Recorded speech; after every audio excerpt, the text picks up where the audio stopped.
আযাব আসবে, আযাব আসবে। উম্মতকে যিনি পাকড়াও করবেন, ধরবেন, আযাব দিবেন। পাথরগুলো উম্মতের উপরে পড়বে, যেই পাথরগুলো আল্লাহ রাব্বুল আলামিন বেল দিয়ে বেঁধে রেখেছেন। কুল্লুন ফি ফালাকি ইয়াসবাহুন, সব আপন আপন কক্ষপথে সাঁতার কাটে।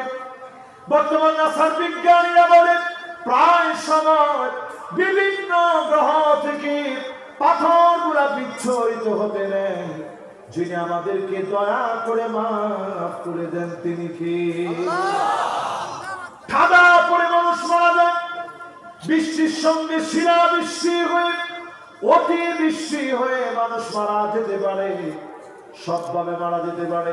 এগুলো সব আসমানি শাস্তি, উপর থেকে আসা শাস্তি। এই আয়াত যখন নাযিল হয়েছে, হাদিসের মধ্যে আসছে নবীজি কান্না শুরু করলেন, আল্লাহর কাছে বললেন আউযু বিওয়াজহি, আল্লাহ আপনার কাছে পানাহ চাই, উম্মতকে এইভাবে মেরে ফেলে দিয়েন না, উম্মতকে শেষ করে দিয়েন না। উম্মত আমার গুনাহ করে ফেললে। মাশাআল্লাহ, এটা একেবারেই কম। না না না, এটাও কি আছে নাকি? এরকম কথাটা কইতে পারলেন, এটাও আছে। জায়গায় জায়গায় মানুষ মসজিদ বানায় শুধুমাত্র দলাদলি, মারামারি আর খতিবকে এরকম একটু সভাপতি পদ নেওয়ার জন্য অনেকে টাকা দিয়ে হলেও মসজিদের পদ লাগে। 5 লাখ খরচ করে মসজিদের পদটা আমার লাগবে, এরকম লোক আছে না? জীবনে নামাজের খবর নেই। মসজিদের সভাপতি যিনি হবে উনি নামাজি আল্লাহওয়ালা ব্যক্তি হবে, না বলে মসজিদের সভাপতি হয় কেন? যে লোকের নিজের নামাজের খবর নেই সে সভাপতি হয় কেন?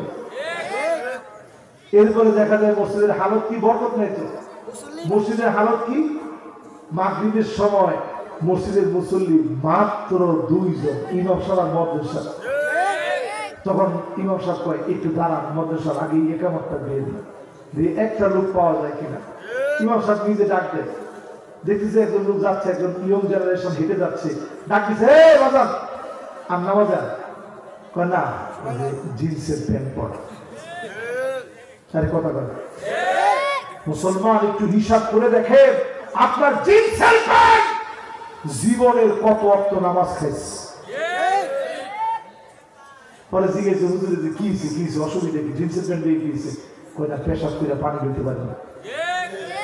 পরে ইমাম সাহেব বলছে ঠিক আছে অসুবিধা, একটু পানি ছিটা দিয়ে দেন, তাও নামাজে আসে না। কয় না মনটা ঠিক নেই, প্যান্টটাও ঠিক নেই, মনটাও ঠিক নেই। তখন মনে টান দিয়েছে এমনি হোক ধুইরা টুইরা নিয়ে কোনো রকম মসজিদে একটু আসে। আমরা 2টা লোক তো আরেকজন হইলে কোরআনটা পূর্ণ হইত, আমরা পুরোপুরি জামাতের সবটা পাইতাম। না এত বেশি করেন না, ইমাম সাহেবরাই ভালো না, মোল্লাগুলো সবচেয়ে খারাপ, এই জন্য নামাজ পড়ি না। তুমি কয় নম্বরে ভালো মানুষ, তুমি নামাজ পড়ো না। এই জন্য আজকে থেকে নিয়োগ করেন এই মাহফিলের সফলতা যেন এদূর হয়। আজকে রাত্রে নামাজ না পড়ে আমি ঘুমাবো না, নামাজ পড়ে ঘুমাবো ইনশাআল্লাহ। আমরা বাংলাদেশে যারা বসছি আসছি, প্রতিদিন রাত্রি মাহফিল হচ্ছে, সারা ওয়ার্ল্ডের ভিতরে কনসার্ট হয়, মাহফিল হয় না। আমাদের দেশে মাহফিল হয়। আমাদের দেশ সারা ওয়ার্ল্ডের জন্য রোল মডেল অ্যাপ্লাই করেছে। টাকা দেখেন যেইভাবে আমার দেশ থেকে স্বৈরাচার বানিয়েছে, কয়েকটা দিন যেতে না যেতেই সিরিয়ার ভিতরে একই কায়দায় বানাচ্ছে, ঠিক কিনা বলে? বাংলাদেশ কিন্তু সামনে রোল মডেল অ্যাপ্লাই করবে, এবং এই রোল মডেল অ্যাপ্লাই করার ক্ষেত্রে আপনি যেন পিছায় না থাকেন। আমি আরেকটা হাদিস বলেই আমি আমার আলোচনার ইতি টানবো। শেষ হাদিসটা মনোযোগ সহকারে শুনুন। তো লম্বা করে ধরি, সুবহানাল্লাহ সুবহানাল্লাহ। তাহলে হাদিসটি লম্বা করে ধরি, কি বলেন? মাশাআল্লাহ, দেখেন হ্যাঁ। ও ঘুমাইছে কে? না না না, ঘুম তো তুই ধরছে দেখি।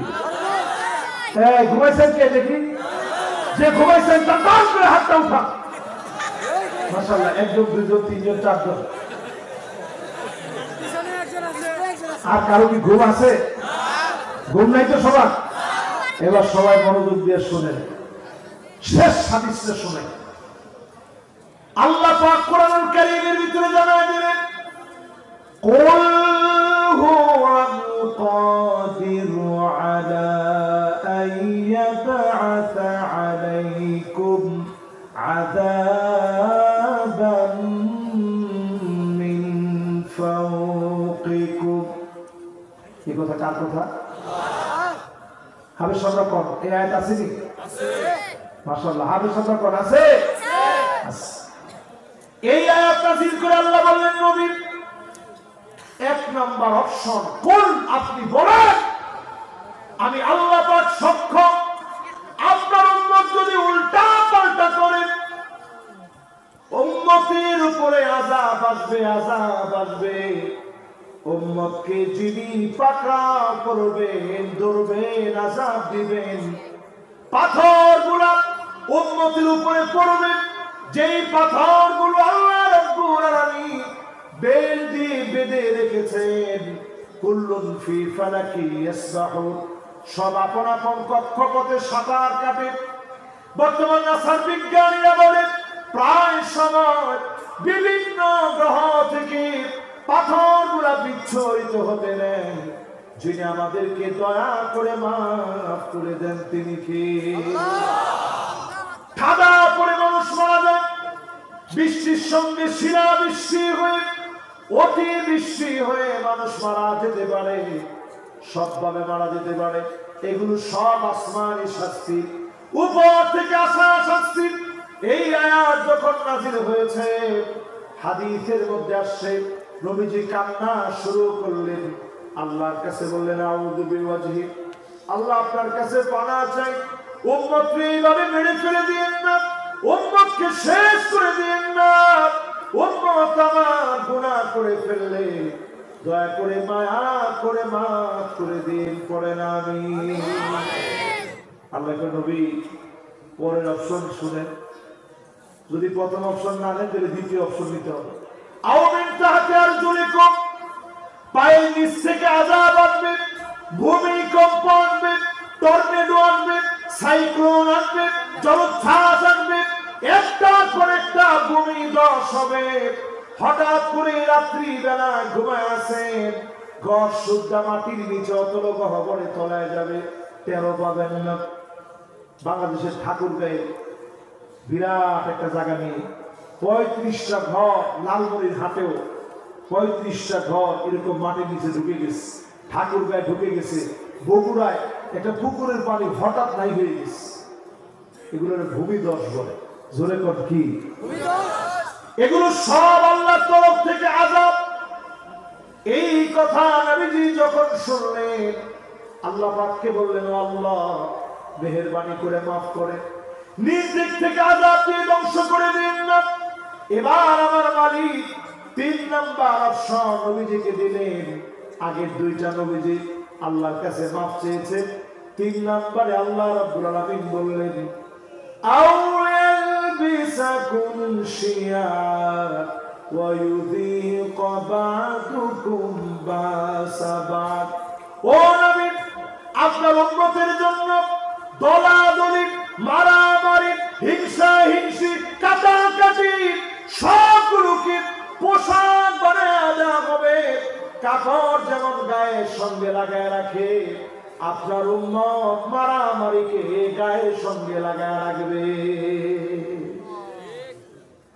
3 নাম্বারটা যখন দিছে নবীজি কি কয়, আল্লাহ এটা তো অন্তত আগের 2টার চেয়ে সহজ, আসমানতেও আসলো না, জমিনের নিচ থেকেও আসলো না, ভাই ভাই কতক্ষণ মারামারি করবে, একটু পরে তো ঠিক হয়ে যাবে। এই মাহফিল থেকে বলি 53টা বছর আমরা বিভক্ত ছিলাম, আর কোনো বিভক্তি দেখতে চাই না, ঠিক কিনা? কার টুপির কি রং, কার জামার কি রং, এগুলো সব ভুলে যান, সব ভুলে গিয়ে আমরা সবাই মিলে এই জমিনে দিন কায়েম করতে চাই, ঠিক কিনা বলে? এটা এখন আমাদের দায়িত্ব, এবং এই দায়িত্বটা আমাদের উপরে নফল। সুন্নত না মুস্তাহাব পর্যায়ে মনে হয়? ফরজ। সবাই কয় না ফরজ। আপনি কয়দিন এই ফরজের জন্য কাজ করছেন? নামাজ পড়ছেন, রোজা রাখছেন, হজ করছেন, যাকাত দিচ্ছেন, কয়দিন আপনি এই ফরজটা আদায় করছেন? কখন? মাশাআল্লাহ, ছোট একজন বাচ্চা কইছে আমার তো এখনো বয়স হয় না, নাবালেগ মানুষ, আমি একদিনে করবো। আপনারা যারা বয়স্ক আছেন, এ তো বাচ্চা মানুষ, এটা কইছে, আপনারা যারা বয়স্ক আছেন কয়দিন করছেন? মাশাআল্লাহ। এবার একটা হাদিস শুনেন, পরিষ্কার হাদিস, কইছিলাম এটা শেষ হাদিস, তারপর আরেকটা হাদিস বলি। মানে বাররাত কাদামাহু ফি সাবিলিল্লাহ, নবীজি বলছেন তোমার পা যদি ইসলাম বিজয়ের জন্য ধুলায় মলিন হয়, পায়ের ভিতরে ধুলা লাগে, বালি লাগে, হারামাহুল্লাহু আলাইহিন নার। সহিহ হাদিসে আল্লাহর হাবিব বলেন যেই পা দিন বিজয়ের জন্য ধুলায় মলিন হয়ে যায়, পায়ের জুতার ভিতরে ধুলা লেগেছে, পায়ের ভিতরে ধুলা লেগেছে, চেহারার ভিতরে ধুলা লেগেছে, ওই চেহারার মানুষের জন্য জাহান্নামের আগুন হারাম হয়ে যাবে। কি মনে করেন? আরেকটা হাদিস শুনুন, বোনাস। মান সাবা শাইবাতান ফিল ইসলাম হারামাহুল্লাহু আলাইহিন নার। আপনি বৃদ্ধ হয়ে গেছেন দিনের কাজ করতে গিয়ে, আল্লামা দেলোয়ার হোসেন সাইদি রাহমাতুল্লাহি আলাইহি 5টা হাত, 5টা রিং পরানো ছিল হাতের ভিতরে, 5টা রিং পরানো ছিল না, কিন্তু দেখছেন শেষ দিনেও এমন সুন্দর হাসি দিচ্ছেন। এই হাসিটা দেখার পরে আল্লাহর কসম, এই 234 বছরের মসজিদের সামনে বসে বলতেছি, কসম আল্লাহ, এই হাসি দেখার পরে আমার মনে হচ্ছিল হুজুরে মনে হয় তারা আর বাঁচতে দিবে না। এবং ওই দিনই মাগরিবের নামাজ পড়ে আসছে, আমার ভিতরে কেমন একটা জ্বালা তৈরি হয়ে গেছে, অস্থির অস্থির লাগতেছে, আমি শুয়ে পড়ছি। হঠাৎ একটা ভূমিকম্পের প্রকম্প অনুভূত হলো, আমার কাছে মনে হয়েছে হুজুর মনে হয় আর নাই। তাড়াতাড়ি করে আমি যখন মোবাইলটা হাতে নিলাম, দেখি একটার পর একটা কল আসতেছে, একটার পর একটা কল আসতেছে। কলগুলো দেখার পরে আমি বুঝে ফেললাম, আমার মাথা ঠিক নেই যে আরে হুজুর তো মনে করি দুনিয়াতে নাই। সেখান থেকে হসপিটালে দৌড়ে গেলাম, হাজার হাজার মানুষ, জানাজাটাও করতে দেয় নাই। ওনার বাসায় গেলাম, অন্তত মনে মনে চিন্তা হইল একটা বার জীবনের শেষবারের মতো যদি একটু দেখতে পারতাম। বাসায় দৌড়ে গেছি যে এই জায়গায় তো অন্তত নিয়ে আসবে, ওনার সন্তানরা আছে, ওনার স্ত্রী আছে, শেষবারের মতো দেখে দিবে। জালেমরা শেষবারের মতো দেখতেও দেয় নাই, ঠিক কিনা?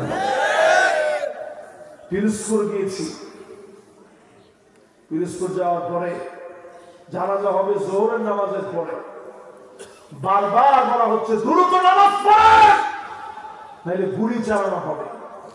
2 বার আল্লামা হুজুরের সামনে জানাজা শুরু করছে, পিছন থেকে মানুষ চিৎকার করে তাকবীর দিয়ে বলছে জানাজা এখন শুরু হবে না, জোহরের নামাজের 1 মিনিট আগে জানাজা পড়ব না, প্রয়োজনে শহীদ হয়ে যাব, একজন লোক এখান থেকে লড়বো না। ধরে পড়েন আল্লাহু আকবার, তাকবীর, আল্লাহু আকবার, তাকবীর, আল্লাহু আকবার। এটা একটা চেতনার নাম, উনি স্মরণীয় হয়ে আছে। জালেমরা মুছে গেছে, আমাদের কবরের উপরে নাম তারা লিখতে দেয় নাই। আমাদের মীর কাসেম আলী আলাইহির রহমা, ওনার বাড়িতে আমি মাহফিল করতে গেছি, আমি ওই দিকে শুধু ফিরে দোয়া করতেছিলাম, এমনি দাঁড়ায় দাঁড়ায় মনের অজান্তে চোখে পানি আসছে, দোয়া করতেছি। পুলিশ এসে আমারে বলতেছে হুজুর ওই দিকে তাকায়নি না। আমি বললাম কেন? কইছে না হুজুর কেন কোনো উত্তর নেই, ওইদিকে তাকায় না, ঝামেলা আছে। আমি চিন্তা করলাম আল্লাহ, দিন আসবে এমন জালেমদের নাম নেওয়ার মতো লোক খুঁজে পাওয়া যাবে না, ঠিক কিনা? আজকে তাকায় দেখেন ওই চেতনাগুলো উজ্জীবিত হয়েছে, ওই চেতনাগুলো জাগ্রত হয়েছে, তারা পিছপা হয় নাই, জালেমের কাছে মাথা নত করে নাই, বীর বেশে ফাঁসির মঞ্চে গিয়েছে, ওই ফাঁসির দড়ি আজকে কথা বলতেছে, ঠিক কিনা বলে? ফাঁসির দড়ি আজকে কথা বলতেছে। এই মাহফিলে যারা বসছেন আজকে থেকে মনে মনে নিয়ত নেন, যেই হাদিসটা শেষ হাদিস হিসেবে বলছিলাম, নিয়ত নিয়ে ফেলেন এই জমিন আল্লাহ আমাদেরকে উর্বর জমিন দিবেন তখন, দিনের দিকে আপনি আসবেন যখন, ইনশাআল্লাহ। দিন বিজয়ের জন্য আমরা কি জীবন দিতে প্রস্তুত আছি? কারা কারা প্রস্তুত? হাতগুলো আল্লাহকে উঠায় দিই। লিল্লাহে তাকবীর, লিল্লাহে তাকবীর, নারে তাকবীর, আল কোরআনের আলো সংসদে জালো, নারে তাকবীর। এবার হাতগুলা নামান, পকেটের দিকে হাতগুলা দেন। একেবারে আমরা একটা ইস্তেগফার করতে করতে, ইস্তেগফার, হ্যাঁ ইনশাআল্লাহ শোনাবো আপনাদেরকে ইনশাআল্লাহ। ইস্তেগফার করতে করতে সবাই ইনশাআল্লাহ ভলান্টিয়ারদেরকে কিছু কিছু ইনশাআল্লাহ দিব, শরীক হব, এবং আমরা মনে মনে নিয়ত করব এই মাহফিলের দোয়া আল্লাহর কাছে কবুল হবে ইনশাআল্লাহ। আলমাস ভাই 500 টাকা দিলেন, আল্লাহ তাআলা ওনার দান কবুল করুক। মোনাজাতের মিনিট খানিক সময় আমার ভাই কি জানি না, রেজাউল করিম, উনি 500 টাকা দিলেন, আল্লাহ তাআলা দানকে কবুল করুক, হায়াত তাইয়্যিবা দান করুক। মাশাআল্লাহ, আরেকজন মুরব্বী, তিনিও 500 টাকা দিলেন, আল্লাহ তাআলা দান কবুল করুক, মঞ্জুর করুক, হায়াত তাইয়্যিবা দান করুক, পড়েন আমিন। সিহা ওয়াল আফিয়া আল্লাহ তাআলা দান করে দিক। সবাই আমরা বসি। মাশাআল্লাহ, এই মসজিদের যিনি সম্মানিত খতিব আব্দুল্লাহ সাহেব, তিনিও 1000 টাকা দিলেন। আমার মুরব্বী, তিনিও 1000 টাকা দিলেন। আরেকজন ভাই, তিনি 500 টাকা দিলেন। আলহামদুলিল্লাহ, অনেক ভাইয়েরা 500 টাকা দিচ্ছেন। আরেকজন ভাই অনেকগুলা টাকা দিচ্ছেন, লিল্লাহি তাকবীর। আমিরুল হুজুর পান বিক্রি করে, উনি 1000 টাকা দিলেন। আল্লাহ যেন দান কবুল করেন, আয় ইনকামের জন্য আল্লাহ বারাকা দান করেন। মাশাআল্লাহ, আমার এক ভাই বাবার জন্য দোয়া চেয়েছে, আল্লাহ যেন আত্মীয় স্বজন